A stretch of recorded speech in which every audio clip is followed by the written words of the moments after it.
हे राजन, यदि आप अभी भी यह सोचते हैं कि आप राजा हैं और मैं आपका दास हूँ, तो आप आज्ञा दें और मुझे आपकी आज्ञा का पालन करना होगा। तो मैं यह कह सकता हूँ कि यह अंतर क्षणिक है और व्यवहार या परंपरावश प्राप्त होता है। मुझे इसका अन्य कारण नहीं दिखाई पड़ता। उस दशा में कौन स्वामी है और कौन दास? प्रत्येक प्राणी भौतिक प्रकृति के नियमों द्वारा प्रेरित होता है। अतः ना तो कोई स्वामी है, ना कोई दास।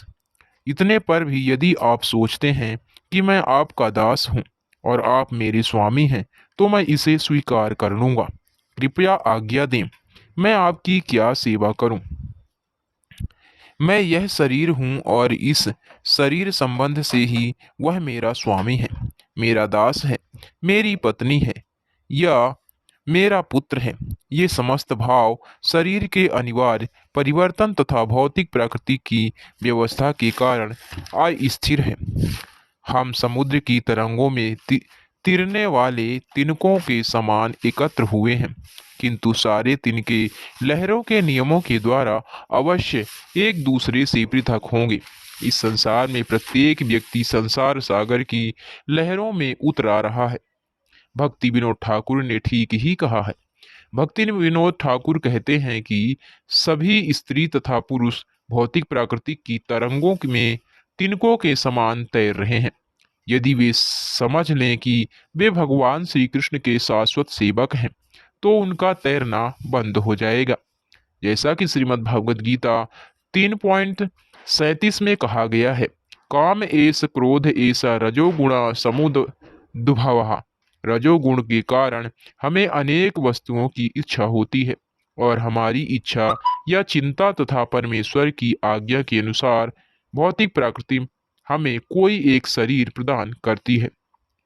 कुछ काल तक हम पात्रों की भांति रंगमंच में किसी अन्य के निर्देशन में स्वामी या सेवक की तरह कार्य करते हैं। हमें चाहिए कि मनुष्य के रूप में इस प्रकार का अभिनय करना बंद कर दें। हमें चाहिए कि हम अपनी मूल स्वाभाविक स्थिति श्री कृष्ण भावनामृत को प्राप्त करें। इस समय हमारा वास्तविक स्वामी तो भौतिक प्राकृतिक है। दैवी होश्या गुणमयी मम माया दुरत्यय। श्रीमद् भागवत गीता 7.14 में भौतिक प्राकृतिक के सम्मोहन से हम सेवक तथा स्वामी बन रहे हैं, किंतु यदि हम श्री भगवान तथा उनके शाश्वत सेवकों द्वारा अनुशासित होना स्वीकार कर लें, तो यह क्षणिक अवस्था समाप्त हो जाएगी। जड़ भरत ने कहा, हे राजन, आपने कहा, रे दुष्ट, जड़ तथा पागल, मैं तुम्हारी चिकित्सा करने जा रहा हूँ और तब तुम होश में आ जाओगे। इस संबंध में मुझे कहना है कि यद्यपि मैं जड़, गूंगे तथा बहरे मनुष्य की भांति रहता हूँ, किंतु मैं सचमुच एक स्वरूप सिद्ध व्यक्ति हूँ। आप मुझे दंडित करके क्या पाएंगे? यदि आपका अनुमान ठीक है और मैं पागल हूँ, तो आपका यह दंड एक मरे हुए घोड़े को पीटने जैसा होगा। उससे कोई लाभ नहीं होगा। जब पागल को दंडित किया जाता है, तो उसका पागलपन ठीक नहीं होता। इस भौतिक संसार में प्रत्येक व्यक्ति भौतिक अवस्था में अर्जित झूठे विशेष प्रभावों के अंतर्गत पागल के समान आचरण करता है। उदाहरणार्थ, चोर यह जानता है कि चोरी अच्छा काम नहीं है और यह कि इसके उपरांत राजा या ईश्वर से दंड मिलता है, तथा चोर पकड़े जाते हैं और पुलिस उन्हें दंड देती है, तो भी वह बारंबार चोरी करता है। उसके मन में यह विचार घर किए ये रहता है कि चोरी करने से वह सुखी हो जाएगा। यह तो पागलपन का लक्षण है। बारंबार दंडित होकर भी चोर अपनी चोरी करने की आदत नहीं छोड़ पाता, अतः दंड वृथा है। श्रील सुखदेव गोस्वामी ने कहा, हे महाराज परीक्षित, जब राजा रघुगण ने महान भक्त जड़भरत को अपने कटु वचनों से मर्माहित किया, तो उन शांत मुनिवर ने सब कुछ सहन कर लिया और समुचित उत्तर दिया। अज्ञानता का कारण देहात्म बुद्धि है, किंतु जड़भरत उससे प्रभावित नहीं थे। अपनी स्वाभाविक विनम्रता के कारण उन्होंने अपने आप को कभी भी महान भक्त नहीं माना और अपने पूर्व कर्म को भोगना स्वीकार किया। सामान्य मनुष्य की भांति उन्होंने सोचा कि वे पालकी ढोकर वे अपने आप कृत्यों के फल को विनष्ट कर रहे हैं। ऐसा सोचकर वे पूर्वव्रत पालकी लेकर चलने लगे। ईश्वर का उच्च भक्त कभी यह नहीं सोचता कि वह परमहंस अथवा मुक्त पुरुष है। वह तो सदैव ईश्वर का विनीत दास बना रहता है। सभी विपरीत परिस्थितियों में भी यह अपने पूर्व जन्म के कर्म फलों को भोगना स्वीकार करता है। वह ईश्वर पर कभी दोषारोपण नहीं करता।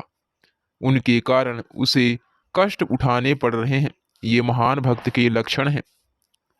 जब परिस्थितियां पलट जाती हैं तो भक्त यही सोचता है कि पलटी हुई ये परिस्थितियां तो ईश्वर द्वारा प्रदत्त सुविधाएं हैं। वह कभी अपने स्वामी पर क्रुद्ध नहीं होता और उसका स्वामी उसे जो भी स्थिति प्रदान करता है उससे वह सदैव संतुष्ट रहता है। प्रत्येक दशा में वह भक्ति में अपने कर्तव्य का पालन जारी रखता है। ऐसे पुरुष को निश्चित रूप से परम धाम लौटने की स्थिति प्राप्त होती है, जैसा कि श्रीमद् भागवतम 10.14.8 में कहा गया है।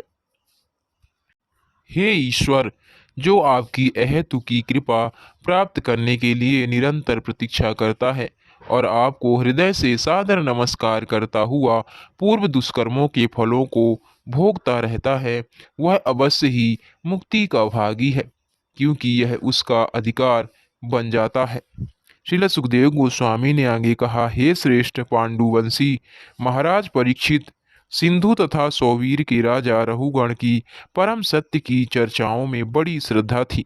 इस प्रकार सुयोग्य होने के कारण उसने जड़ भरत से यह दार्शनिक उपदेश सुना, जिसकी संस्तुति सभी योग साधना के ग्रंथ करते हैं और जिससे हृदय में पड़ी गांठ ढीली पड़ती है।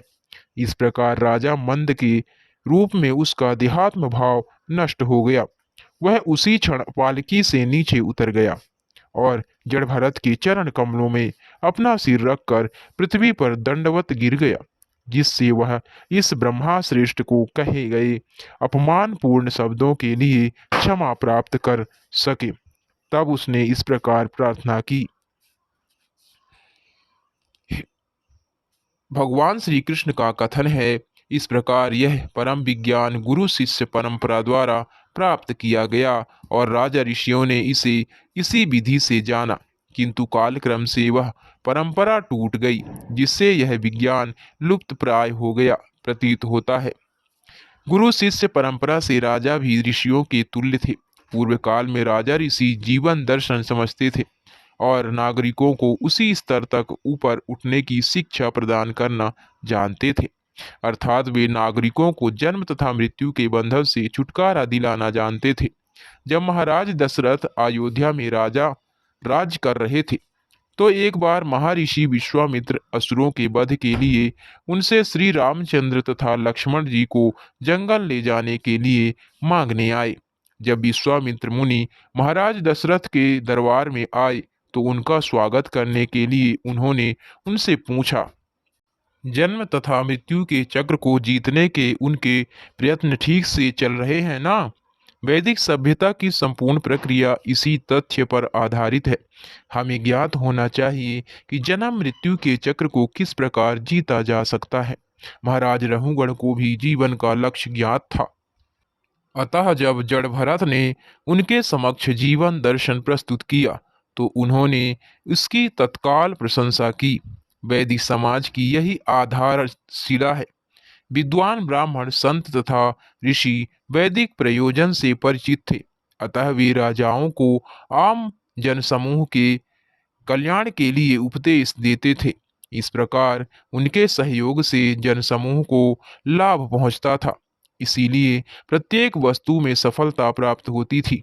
महाराज रहुगण को मनुष्य जीवन की महत्ता पूर्ण रूपेण ज्ञात थी, अतः उन्हें अपने द्वारा जड़ भरत को कहे गए अपशब्दों का खेद था।